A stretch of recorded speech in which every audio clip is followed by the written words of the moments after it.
This man, plain by birth, became the founder of a new imperial dynasty in ancient Rome. Going by the findings of Roman historians, he was the only emperor whom the power changed not for the worse, but for the better.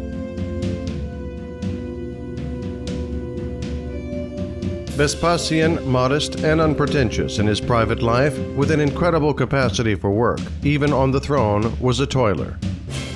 Titus Flavius Sabinus Vespasian was a son of the equestrian Flavius Sabinus, who was a tax collector. Titus Flavius was born in a small village near Rome in AD 9.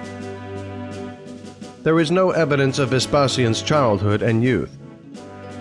It is only known that he devoted many years to military service and became famous during the campaigns in Germany and Britain. Vespasian's natural intellect and caution helped him outlive the hard and dangerous times of the emperors Caligula and Claudius safely.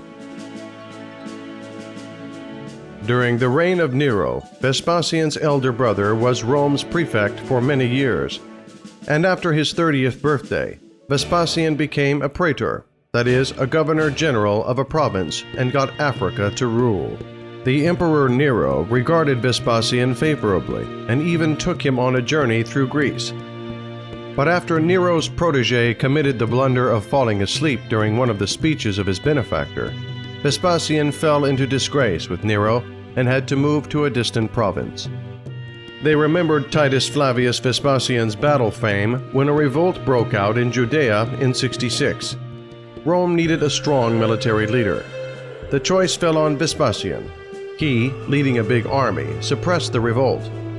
In 68, the commander was ready to begin the siege of Jerusalem, but the news of the Emperor Nero's suicide came. In ancient Rome, the fight for the power flared up. Galba, who was declared by the emperor, was killed at the Roman Forum. Otho was proclaimed instead of him, but he soon took his own life. Vitellius proved to be a king for a day too. And then the commanders of the Roman legions in Judea, Syria, and Egypt proclaimed 60-year-old Vespasian the only deserving military leader in their opinion as the emperor. He was also supported by noble slave owners of eastern provinces who wanted to have equal rights with Roman aristocracy and counted on the assistance of Vespasian, who wasn't noble by birth. The sensible and self-confident Titus Flavius Vespasian moved to Alexandria, where he took delivery of bread to the capital in his hands. Then, in 69, Vespasian, with his son Titus, entered Rome.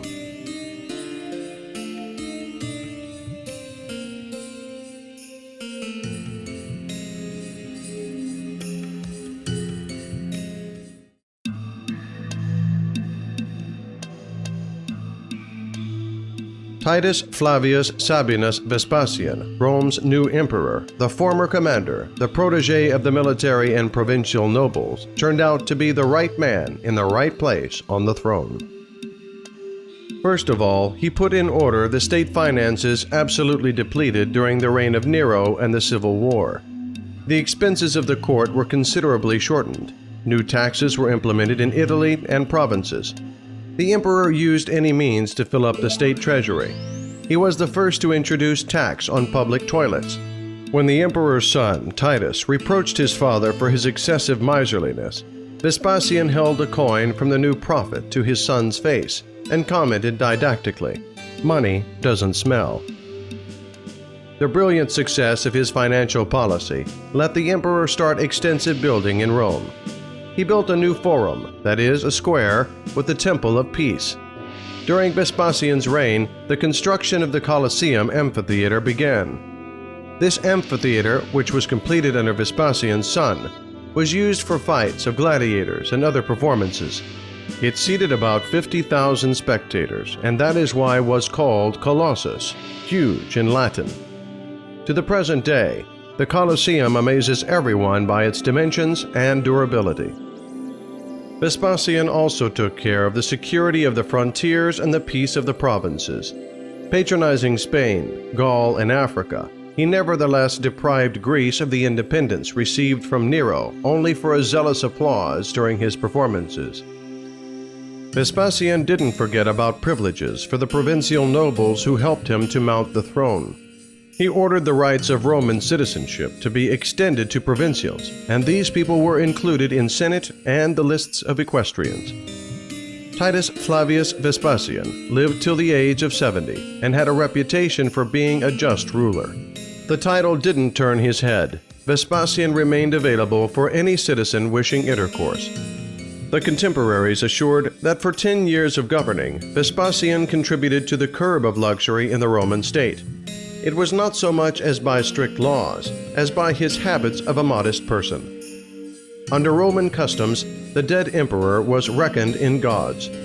In the summer of 79, feeling the looming death, Titus Flavius Sabinus Vespasian uttered with the humor so characteristic of him, "I think I am turning into a god."